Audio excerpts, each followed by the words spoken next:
What's up, Terrifics? I'm Michael Artsis. We're here at the Jacob K. Javits Center in New York City for PhotoPlus 2016. This is a 360 video, so put on your headset, use your phone, spin it around, even use your mouse to move things around. We're in the Vuze booth, and Vuze makes a 360 camera that is pretty special. It's got 8 cameras, it's 3D. This is Jim. Jim is a 360 expert, and he's joined the Vuze team. I am very excited about that. Tell me all about the Vuze. It's going to be out for pre-orders in December and in January for retail, and anybody who didn't jump on the pre-orders or still doesn't, you can do it today even. You can do it today. Yeah. So the camera itself, as you said, has 8 cameras in it, and it does full 360 degrees, which a lot of companies are doing these days, and it also captures 180 degrees, so you get a full immersive world.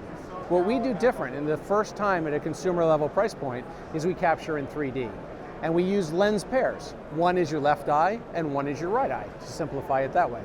So then when you go back and play it, either in a headset or with Google Cardboard, these types of things, you get that depth perception and you actually see depth in your video. So, a lot of people felt that 3D wasn't for them, and when VR started, everybody said, oh, it's going to be the next 3D and it's going to flop. And I said, no, it's not, for one simple reason. You don't have to put the headset on. You get to watch it the way you want it, and it's still awesome.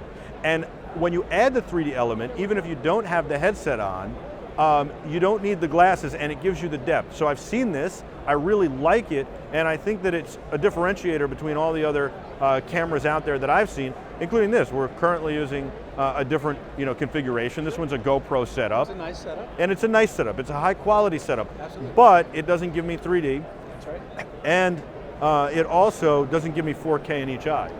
That's right. So what we do by using just 4 of those lenses, so we use 4 of the HD lenses to create one 4K signal for each eye, so a total of 8K worth of video per frame. All of that data, when you play it back, gives you a nice seamless flow, and you get that true to life that really feels like you're there. What I noticed is it's very sharp, and it also you can do sports with it, and you can do all sorts of stuff. You had footage of boating, football, volleyball, horseback riding. Now, what about the focal length? Because a lot of the issues with 360 right now is the cameras that are out there either work for stuff that's close and stuff that's further gets out of focus and further out of focus, or they work for stuff that's far, where pretty much everything's in focus until you get close, and then it looks weird.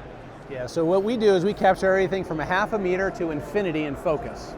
Now, where the tool comes to be for the storyteller or the videographer when they create, it's really what happens in that space between 1.5 meters to 15 meters. Because that's where the human eye sees its greatest depth, right? I can tell my depth from you to the counter behind us, or if you pan around and look, you'll see over to that display, right? Sure. I can tell that depth. But after 15 meters, everything kind of looks the same depth and looks flat anyway. So as you start to tell your story, it's how and where do you place the camera in relationship to your subject in order to really utilize that 3D benefit. Now you have stereo microphones built in, or surround microphones built in, and you don't have a microphone in, but people can, like we are now, record audio separately, marry it later. Is there an app so that I can view what I'm doing when I set it up, or view what the shot might be, and maybe even start recording? So a couple great questions there. Let's start with the audio first. We actually have 4 microphones in, okay. So we capture 4 separate audio tracks and then produce a surround audio field that as you look around, your sound will move as well. So that's step number 1. Step number 2, your question was what again? My question, that's a good question. What was my question again? No, I'm kidding. Is there an app so that when you set up the camera, you can either, number 1, hit record from 10, 15 feet away, but also you can see what your shot might look like from a different vantage point? Exactly. So what we do is we allow you the opportunity to connect to the camera using an app. The app is very basic. It lets you to level the camera with using accelerometers that are in the camera, and it allows you to start and stop your exposure and preview what you're seeing. But what we're showing you is what you see from each camera one at a time. We're not stitching and actually making a final video. So it gives you a good approximation of what the cameras are seeing, sure, but it doesn't necessarily stitch and make a final right, video. But at least you know what's in your field of view and everything. Now, what about the stitching? That does not happen in the camera. That's software that comes with the camera, is that correct? That's right, it's software that comes with the camera. Now, we capture all 8 video feeds in the camera. You transfer it via USB or your memory card to your computer. You can access that if you know what you're doing and you want to use your own software to render your videos. You could do that. Sure. We don't recommend that because when we manufacture the camera, we put it in a special control room. We take a control series of images with it, and then we put all of this, we call it offset data, in the camera.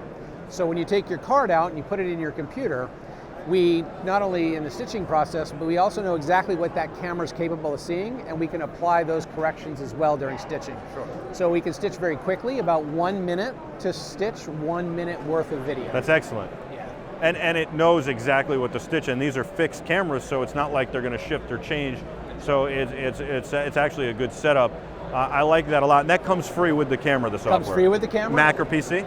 Mac and PC. Is there any blind spot, even at the bottom? So there is a blind spot at the bottom itself because that's where the camera is sitting. Okay. So what we do with that within our software is you can put in a JPEG or a PNG file, put your logo in there, put the date of the event, whatever, and then when you look down, that's what you're going to see. Right. And I did notice that. I didn't know if you purposely put your logo there or if it was a little black hole or something. Yeah. So the more advanced users, let's say I do a video here and we have carpet. Yep. Right. If you look down, you see all the carpet. Take a photo of the carpet. Take the photo and put the JPEG in there, and you can actually plug that hole. Right. So how people use that depends on how creative they are and how experienced they are in building. Well, it seems like a really complete package. You guys have thought of everything. It's 3D, which is pretty awesome, and it gives you a depth of field that is really nice. And I like that you have a 1.5 to about 15 meter range for focus. I think that's really important. Beyond that, things will start to get a little bit out of focus, but still, They don't necessarily get out of focus. That's one of the... They're just not in the sweet spot. They're not in the sweet spot. Right. You won't see the 3D. Right. And then you don't see as much detail because, quite frankly, just things are further away. Manual exposure on the camera? Are there settings when you go into that app? No manual, it's all completely automatic because there's so much dynamic range between the sun and the shadows and everything else.